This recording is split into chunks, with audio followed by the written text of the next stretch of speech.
It's always about the culture and how the doctor or the owner of the practice treats their team and how he shows or she shows they are valued.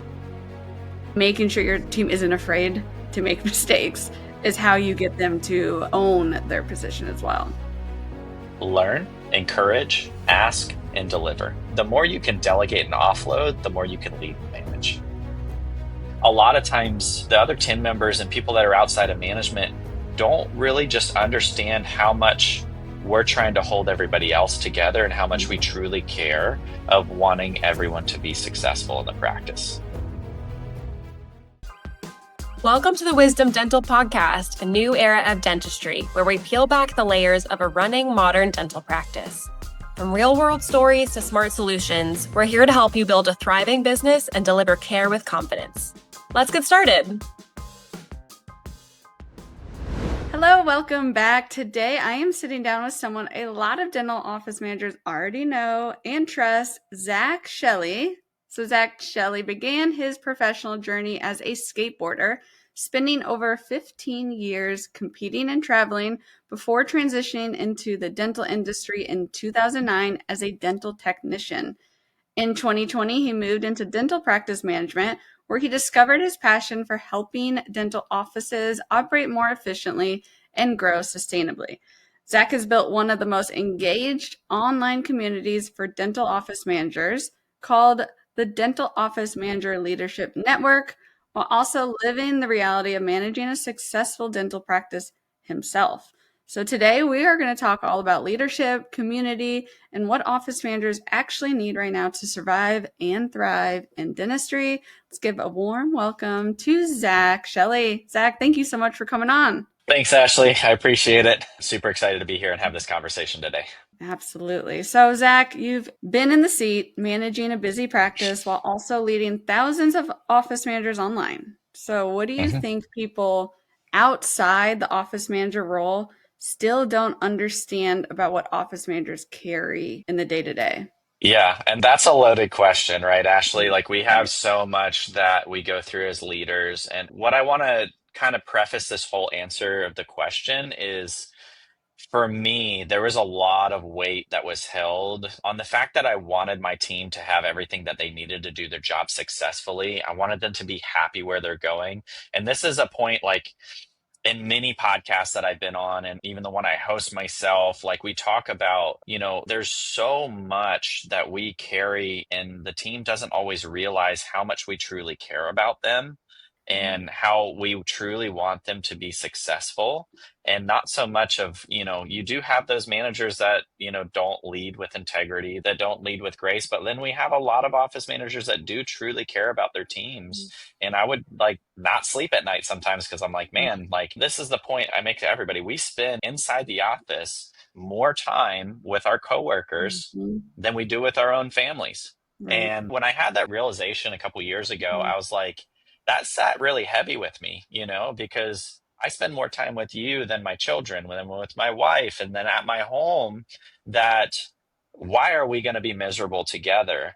And so that is a weight that I tried to shed off with my team and for them to understand, like, hey, I truly care about you. And finding that balance of, they say don't mix business and pleasure and like you can't be Right. friends with your team members. But there's also that challenge where you can and you can invest in your team and learn about your team and love on your team in the manner of like, hey, I truly care about you and I want to know what's going on. And we set expectations and boundaries so that they know how that is. But then you can come in as a leader and truly change the way our practice runs and rolls. And we've talked before about the industry of dentistry that we've made so difficult.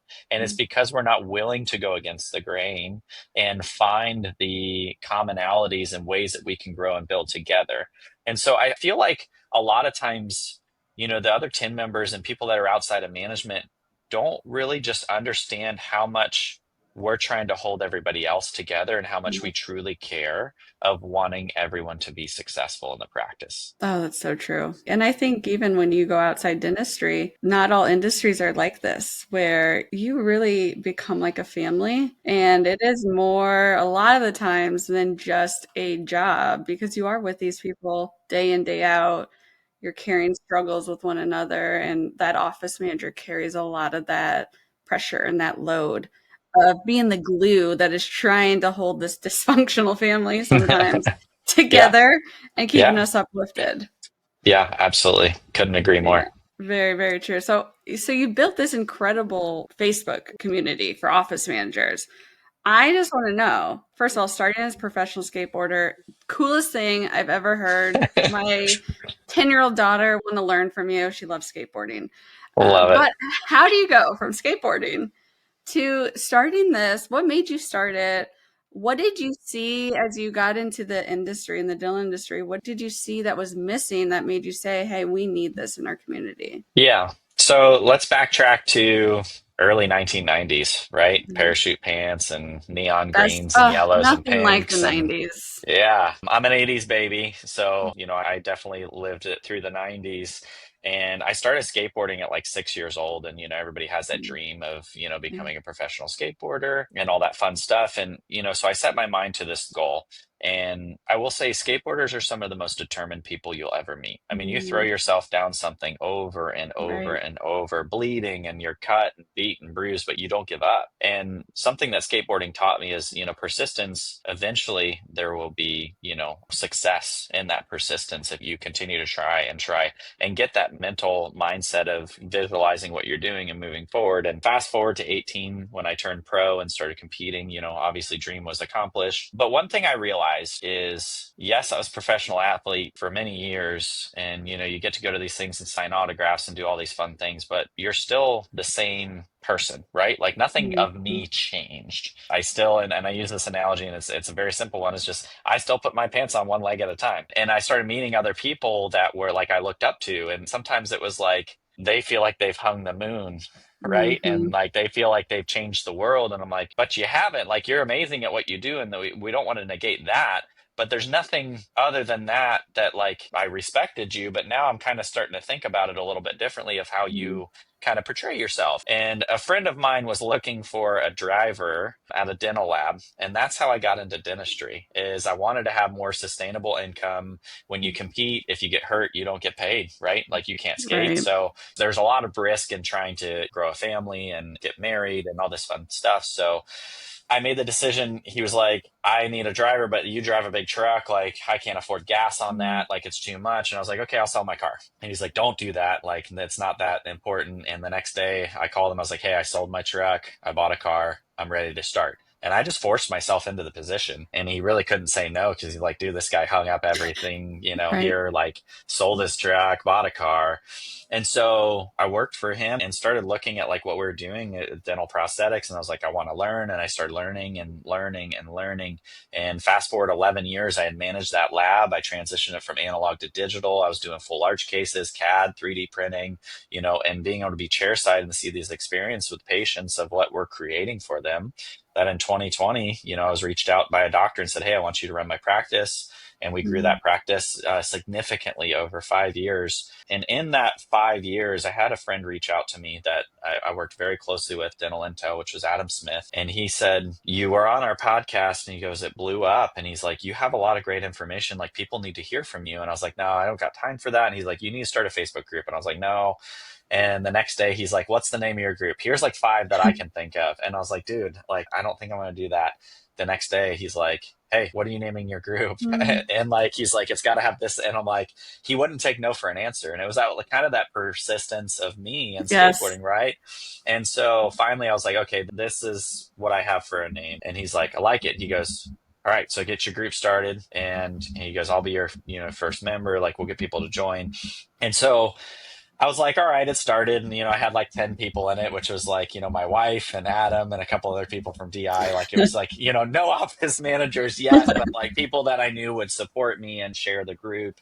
And so as time went on, about May of 2024, so I started in February, I had 100 people and I was like, sweet, 100 people, that's awesome. And Adam reached out and he's like, what's your goals? Where do you want to be? And I was like, okay, 1,500 members by the end of the year. I think that'd be awesome. You get 1,500 members. Like, you're not obviously not even reaching 1% of the industry, but like still, like, that's 1,500 people that are listening to what you have to say. And he's like, that's a great goal. Let's see if we can crush it. So fast forward to December of 2024, we had 2,500 members, just over 2,500 members. So I crushed Wow. it by 1,000 people. I had a few companies kind of invest in me very, very early as sponsors and say, "Hey, we believe in what you're saying, what you're doing. We think this is going to be something big." And I was like, "Dude, I've got nothing right now. Like, I don't like." And they're like, "No, but we really like what you're doing." And I was like, "Okay." So fast forward to January, we start the year out of this year with 2,500 members. Today we have set at 17.8 thousand members. We've grown over 15,000 Wow. members this year. And just seeing how much need in the community, and I'm approaching it in a different way. And I'm approaching it in a way that most people have approached me as a couple things. Is I recorded a video in the group recently about taking a shot on someone and basically saying, Mm, "Hey, who's given you an opportunity?" And like all the opportunities that have been given to me, companies investing say, "Hey, we're going to announce you mhm. as you're our pro team rider." Like they're putting me as the face of their company. Like that's a lot of trust and ability. And Right. like, who are we doing that for our team? And, I've had some concerns that people come up and they're like, "Hey, I thought this was just office managers, but I see assistants and Mm, hygienists and docs." And I'm like, but who are we to say that they can't learn this information to get into that role? And right. that's really Right. my passion and joy, is to get all of our team members understanding the office manager role. Even if they don't go into that position, they'd understand and start understanding what their boss is going through and the struggles that they're going through, that they can be a better team member to help uplift them and bring them to the level that they need to be, right? Absolutely. So, as I've been growing, like you said, it is one of the most engaged, if not the most engaged by Mm, engagement percentage. May not be the highest member, but the quality and how the feedback comes. We've sat over 90% engagement from my members since the day I started, which is wow. like incredible and such a blessing. Like, I'm blown away. But what I do is a little bit different. Is I ask very, very intentional questions every Mm, single day to get people to share about their experience and drive those conversations. Because once we start sharing and feel comfortable to share, then people are like, "Oh, I never thought of doing it that way. I want to do this." And then we start driving all this information, and now the group now has all these different inputs of, "Oh, I right. didn't think of it that way," right? So it's Yes. been a lot of fun learning the gaps and the tricks and tips, and I learned so much from everybody in the group also, like, "Oh, Hmm. I didn't even think about that. Like, that's a really good idea. Let me build something off of this for you guys and give you a deliverable." So it's been a very, very fun way to bring the community of dental office managers together. And it's not going to slow down at any point that I foresee as we continue to grow, continue to build together. And I just want people to know, like, dentistry is a big industry, but like doesn't mean we can't all work together, learn from each other and grow from each Right. other, and have a community that's like, if you have a concern, great. Like, we have such minimal complaining in the group. Like, I think I've removed less than 10 people from the group this entire year, which is and it's thank you to whoever's listening that's in the group. Thank you. It's because you guys Right. are respectful, and we've partnered with amazing companies like Wisdom as a billing sponsor, and we have marketing sponsors, and we have analytics sponsors, and we have engagement and all this fun stuff, because I've talked to these companies, I've vetted these companies, and I trust and work very closely with them. That I want you guys to Mhm. have ability to get close to these companies and say, "Hey, this is what I'm looking for and need, or I need help and support." And they get their team on it and they get to help you, Mhm. and you get quality services. So it's been a true blessing to be able to get into the market and meet members of the community when I'm at events like ADOM and I'm, Oh yeah. Supercharge and things like that. Get to talk to people, and like, they're like, "Thank you for talking to me." I'm like, "You don't have to thank me for talking to you. Like, I'm happy to talk to you. I'm excited to talk to you. Like, Right. I'm not any more special than you are. Like, yes, I No. have the community and I started, but like, you have so much knowledge too. Like, let's share it and grow." So I want that mindset of being more genuine and authentic. And that's where 2026 is really bringing a lot of my passion and Hmm. speaking, is genuine and authentic leadership, and getting Yes. that really as the staple for dentistry. Because I've said before, we've made these beds that are messy in dentistry and we Hmm. complain about it, but we don't do anything about it. And that's where I'm like, we're going to start doing something about this. We're going to start pushing towards this. And how do you build genuine and authentic leadership? Like, how do you do that? And some people are just like, "I don't know." And I was like, "Well, let's define being genuine. What is define being genuine as? It's being true to what you are and what you Yes. represent, right?" Oh So, yeah. And that's where I yeah. feel like, for leadership wise, what I have found is being authentic and owning up to what you don't know, owning up to your Yes. mistakes. Oh Yep. my goodness, it helps everybody grow. I think when Yeah. we sometimes, as office managers, a lot of the times, you don't go to school to become a dental office manager. Typically, No. it's you start in the practice and maybe you Yeah. start as the assistant or the hygienist or for me, I started just chart girl, Hmm. confronting, Hmm. and calling on claims was all I was allowed to do in the beginning. And then you work your way up to that office Hmm. manager role. So a few things. One, I love that you allow everybody in because chances are a lot of those people are going to potentially go into that office manager role. So better they start learning now. But then the authenticity and owning up to your mistakes, I think it allows everybody to kind of just let their guard down and grow together instead of sometimes as an office manager, you feel like you have to know everything. And I Yes. think that, if anything, it stunts our growth because we Yeah. have to almost put this facade that we don't make mistakes or that we do know everything. Yeah. Which is And not real life. it's not real life. Yeah. There are many things that every day I'm still learning as someone Yes. who people might think is, oh, she's made it or she's successful, still learning every single day. So I Yeah. love that you're Yeah. creating that culture of vulnerability and authenticity Yeah. and allowing office managers to not have to be siloed and on their Yeah. own island where they Yeah. have this community. So Yeah. important. Yeah, and I think too, when you said like owning your mistakes, one thing like I was Mm, very intentional about, like I made a lot of mistakes, and there were some that, upset team members, and that yeah. wasn't my intention, but I would go face to face with them and say, "Hey, that was 100% me, and I am so sorry. How do I Yes. make this right?" And then Yes. also, if there's ones that were team wide, I'd wait until the whole team is together and say, "Hey guys, I screwed up." Because what does that say about your leadership? It's like I'm willing to stand in front of my entire team and die at that stake right there and say, this was me and nobody else. And it's not fun. Like, I get it. Mhm. It's not easy, but you have to be able to take that jump and say, hey, I'm going to own this. And some people, Right. your team members that on the latter end just still give you crap for it and are hard on you for it, Mm. they might not be the right member for your team Right. because they're not understanding what it took to be vulnerable in that aspect and say, hey, Mm. I'm going to own it. But ownership of what you do and lead, it always comes back to successes and failures, always come back to leadership. 100%. The team is always involved, but if you succeed, your team did really well because you led them well. If you fail, you didn't lead them well. Like all Mhm. failures, a bad review, it goes back to leadership. Leadership Yes, should it be does. owning every single mistake. And what that starts to do is create buy in with your team because they see that you own this. And also, your owner docs will start seeing, wow, they're taking ownership of my Mhm. practice, even though they don't own anything of the practice, they're taking ownership of that and getting the other team members to understand that, dang, my boss will sit and literally be burned at the stake for any Yep. mistake that happens at this practice and own it. And that's one thing I feel like I did do, or did as well as I possibly could, because it's important for our team members to see that and say, hey, that happened and nobody died. Like, it's Right. okay. That's the Like, thing. yeah, It is not, and a lot of the times it feels life or death in the yeah, situation. But yeah. I will tell you, as someone who has made a lot of mistakes, I have scheduled patients and didn't put them on the schedule, and they would surprise my dad for like a crown appointment.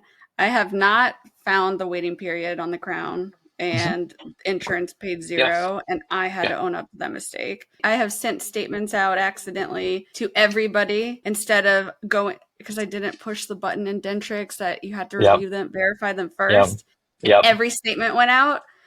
I've made the mistakes. We've all made the Yeah. mistakes. I just did And that 2 months before I left the practice. I was yes. like, I found a new button, and we get excited about Oh, new I love to buttons. And I push was like, buttons. and I did it, and my insurance and billing coordinator came to me. She's like, did you just send statements the other day? Because Mhm. my voicemail has like 30 voicemails. And I was Yes. like, Sorry. yeah, I may have screwed that up. Yes. Let me know how I can fix this. And she's like, it's a mess. I was like, give me everything that's a mess. I'm going to Right. tell you, I'm so sorry. Yes. That was on me. They just started laughing, right? Because they're like, you idiot. And I'm like, yep, yeah, I am the idiot that just did that. But guess what? So, We've all done those idiot moves. And I think it's yeah, instead of hiding it, what an opportunity to be a leader, to yeah. own up to it, because the ripple effect that that will have for Mhm. your team, allowing then they aren't going to be scared when they mess up. And when they Yes. mess up, Yeah. they'll come to you, that they'll Wh- be okay of opening up and then being more open instead of defensive to tweaking how they do Yes. something in the Yeah. future. And I'll tell you, you're going to have, I mean, I can't even create a metric on this, but like you're going to have a million times more mistakes if your team is running by fear of making a mistake Yes. Yes. Like there is this much confidence in that type of style Hmm. that you're like, I'm so scared to make a mistake. It's like, it's okay, make that mistake so I can tell you Right. what to do after it. You're gonna have to make it, but guess what? After we make this one, you're most likely to remember, oh, I shouldn't do that, and let's move forward 100%. from it, right? Like, let's Yes. make the mistakes so we can fix them. And they're the best learning tools. We can't. And if you want your team to learn, I mean, after that crown wasn't covered for that waiting period and I had to have that conversation with the patient, you Mhm. can bet no one ever came into that office again for a crown. And I didn't know if, like, Yeah. I knew if it was going to be covered to the best of my ability because that mistakes stick with you more than being told what to do. Yes. Yeah. So, yeah, super important. And I love what you said too about perseverance in the beginning because that Hmm. is, when I think of like my father and, we went through a lot of turnover, which looking back, we were part of the problem. It was part of us and workforce issues. Yeah. Yeah. But for anyone like listening, wanting to know what the doctor is looking for, I think perseverance is one Hmm. of the biggest attributes. It's so much more. My father's favorite quote, which I have tattooed on me, it starts with like, nothing in the world can take the place of persistence. And that is Mm. just what he taught me: persistence, perseverance, determination. So much Yeah. more important, in my opinion, than talent because talent can be Yeah. learned. So that, but then also what you said of ownership. We are looking for someone to take ownership and yes, you might not own the practice, but working as if you have skin in the game Yeah. and making sure that that's the kind of leadership style, if you're an office manager, that your team feels that ownership as well. But it Yeah. begins with the trust and making Yeah. sure your team isn't afraid to make mistakes is Yeah. how you get them to own their position as well. Yeah, 100%. And there was something that you said really well, and it reminded me of the fact that I said this at Supercharge, and I called a lot of people out in the room. And I like to be bold in certain things because I think it's super Mm-hmm. important. And I said, we expect top tier performance from our team members, but we treat them like garbage. Mm-hmm. And whether it's intentional or not, we treat them like garbage. And I was like, Mm-hmm. that has to change. I was like, if you want to Right. be successful, that has to change. So when we talk about being authentic and talk about being genuine and talk about perseverance and all those good things, like there has to have that level and factor of compassion that goes in with it, Mm-hmm. of you truly actually caring about your team. You are able to show that, you will have a whole different mindset and view in your Mm-hmm. practice, because I can tell you so many practices I see, like my doctor is amazing. He treats us so well and actually cares. It's not my doctor pays me the best salary or my doctor Right. has the best benefits. It's always about the culture and how the doctor or the owner of the practice treats their team and how he shows or she shows they are valued. That's more important than anything that you guys could ever remember. And that's the way I lead. And, I try to do everything I possibly can in my way of leading this organization and group, Mm-hmm. how I led the practice, and everything I do, I'm trying my best, and I will fall flat on my face sometimes because I'm not perfect, but I Right. try my best, but I will not do anything that is not with integrity. And I think that's a big thing that we have to have also in our leadership styles. If you're going to say something to somebody, you got to do it Yes. when they're not looking, doing the right thing, you know, Yes, so true. so Very important. true.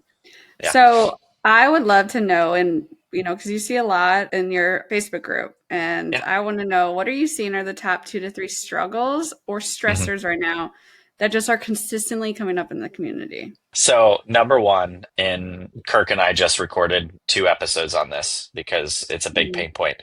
For office managers, I think one of the biggest pain points right now is finding good hygienists. I feel like offices are starting to find hygiene, mhm. but finding ones that are like top performers in their practice and attracting great talent, I think is still a big struggle. I've also seen some trends coming through for assistants now too, that our workforce is getting tough to find. So it's really figuring out how to make it attractive for them to want to come to your practice, right? Yes. And so that's super valuable. I was actually just talking to a friend yesterday of like what that looks like. And he's like, I don't want to say sexy, but he's like, I kind of got to say that. Like, how do you make it attractive for somebody to want to Yeah, come you to your have to. practice? And so, like, that's an aspect that I feel like is very, very deeply held right now of Mhm. offices that are struggling, like dentists. are doing their own hygiene. And I'm Oh, like, they are. that is so sad. But then I think the other one is going to be the level of appreciation. And it falls right into what the third would be, which is burnout. And I Yes. don't feel like we're good at in dental teaching separation, office hours and home hours, and also just respect of our time. And then Mhm. also like the overwhelming ability of like, I need all these things done, which some of it is self-inflicted. I talk on it a lot as like effective delegation on Yeah. duties. Like there's a lot of things that I realize like as office managers, we get excited to have some like important duties, right? Like Oh, especially yeah. as you come in new, you're like, oh, this is cool. I get to do it. But then you start realizing like, okay, like I understand how all this works, but this is something that can be delegated to someone. Mhm. And so I learned the more you can delegate and offload, the more you can lead and manage. And that's truly where like you don't need to be doing every bit of the payroll.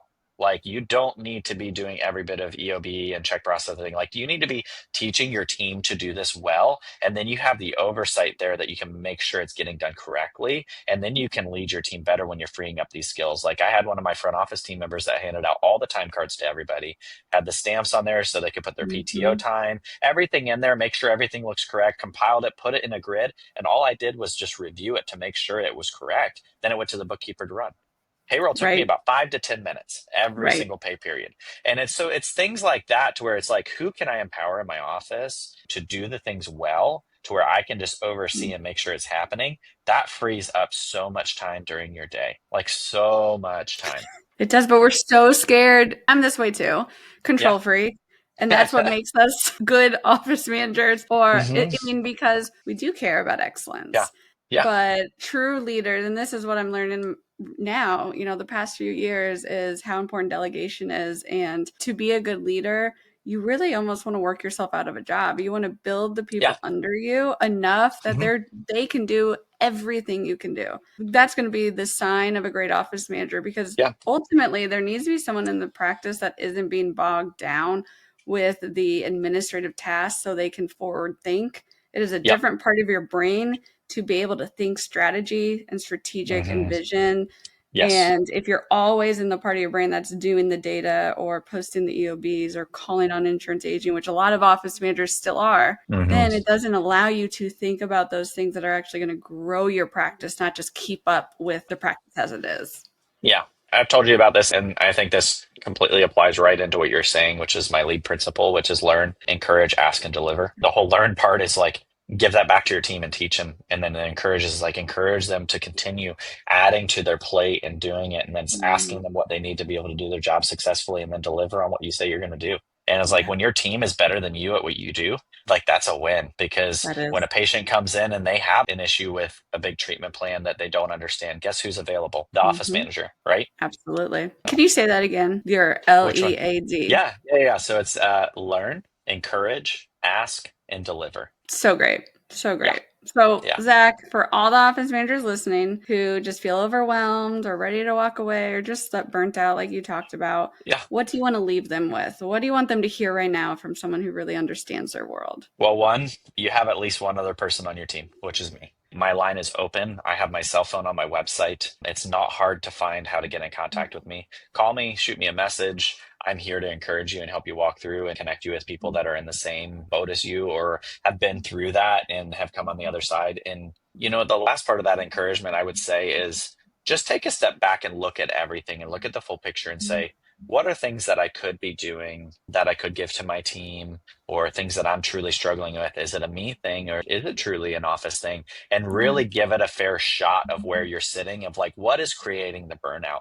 Is it your personal Mhm. organization? Sometimes we do it to ourselves. And I don't want to say like that's everybody's problem, but there are things that we put our own barriers that we might not see. So that's why I say I'm always happy to talk to people and say, hey, well, try this. What about this? And there's been some people in the groups where like I've seen constant comments where like, try this never works, try this never works. Mm. And then finally I got a comment from this person like, this was amazing and it changed my team. And I'm like, yes, like there's a breakthrough. Worth it. Like if that made everything worth it. So just be patient in that and stay true to who you are and what Mhm. you believe and your core values and make sure that lines with what you're doing for the practice. And it won't change overnight with your team. It Yeah. won't change overnight with your doctor.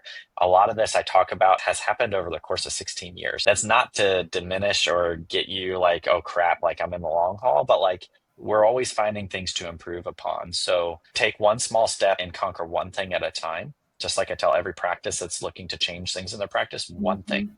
Focus on one Yes. thing and master that, and then move on from that. And you will see incremental growth. And before you know it, you're gonna be like, dang, I don't even know who I am anymore because I'm leading in a Mhm. completely different way that's really improved the team. It goes back to perseverance. Just keep Yep. going. Don't give up. Yep. Even when you fall down, pick yourself up. Well, Yes. Zach, thank you so much for being here and just for building Absolutely. this space where office managers, they feel seen, heard, and Yeah. supported.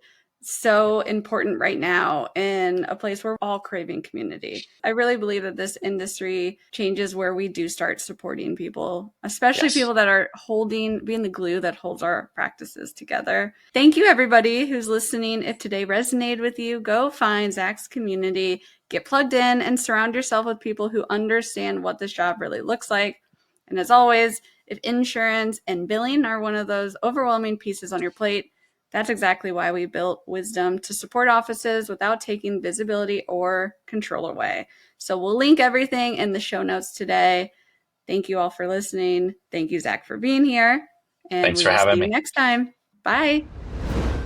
Thanks for tuning in to a new era of dentistry. If today's episode sparked an idea or solved a pain point, we'd love for you to subscribe and share it with your team. At Wisdom, we're here to help you simplify, streamline, and succeed. Because let's face it, your patients deserve your focus, not your paperwork. Until next time, keep innovating, keep caring, and most importantly, stay smiling.